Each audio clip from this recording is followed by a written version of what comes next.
Hello scientists, so you're back with me at Sublime Science HQ for our 10th challenge. So we've made it. This is our last in our series of 10 challenges that you can do with stuff that's just lying around the home. And I think we pretty much saved the best one till last. So obviously with the hot weather at the moment, you might have a few barbecues still going on. You get to make a bit of a treat with this one, a bit of a pudding, okay? This is scientific ice cream, okay?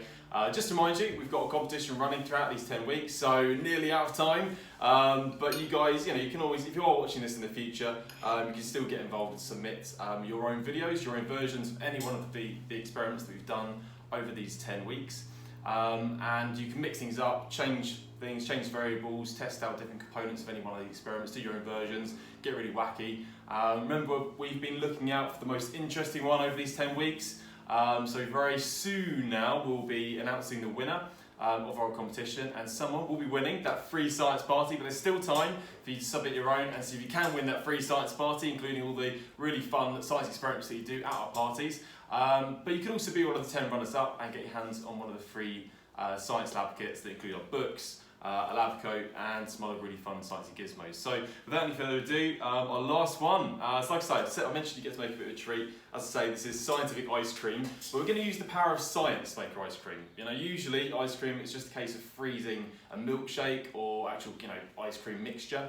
Like I say, we're going to use the power of science today. So you don't need much other than your milkshake itself. You just need some ice, some salt. Really important that, a teaspoon, a couple of tea towels, okay, it might be a little bit of mess, actually just to protect your fingers. We're going to talk about that more later on. And aside from that, you want a large ziplock bag and a small one, okay? So, your first step, with your large bag, that one, as you can see, I've filled that with my ice already. You need plenty of ice in there, okay? There needs to at least be half full, okay? So half full bag, large bag of your ice. Next up, with the small ziplock bag, just going to fill that one so it's half full with your milkshake mixture. So I'm going to crack this open. So a bit of a dribble, so hence tea towels. It's going to be a messy one. Definitely worth it at the end this. So like I say, about half full. So I've gone for the classic vanilla. You guys can experiment with a few different flavours. That's not really a scientific experiment as much as that's just a bit of fun, that one. So about that quantity, I might have a little bit extra.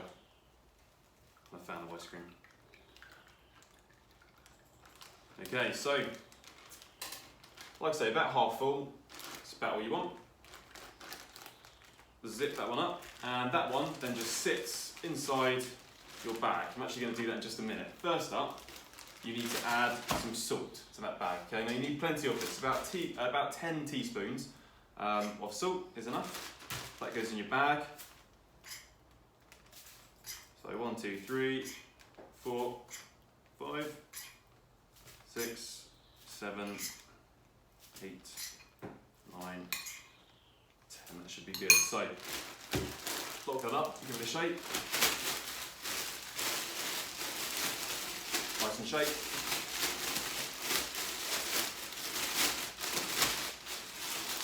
Okay, so bag of salty ice. Final step at this stage is putting that small one with your milkshake mixture inside, okay? And once you've done that, and you've really surrounded that smaller bag of milkshake mixture with all your ice, so really try and fit all the ice around it as best you can. Once you've got that, you're just going to lock this one up. Make sure you really squish out any air so you can really compact the ice around the ice cream mixture as best as possible. And then just going to lock that one up. Okay, so when you have a go at this experiment or any one of the other experiments, remember this is all in association with the Tim Henman Foundation Online, so you can add that hashtag THFOnline2020 when you do submit your videos. Once you get to this point with this one, because I think a lot of you will be really keen to do this one, you need to let that wait, okay? So it's a waiting game. And submit your versions. Let us know how this goes for you. Let us know how tasty your ice cream is. You're actually going to be back with me in a couple of minutes, and I'm going to see how well this has gone for me, and hopefully see me tucking in. So I'll see you in a second.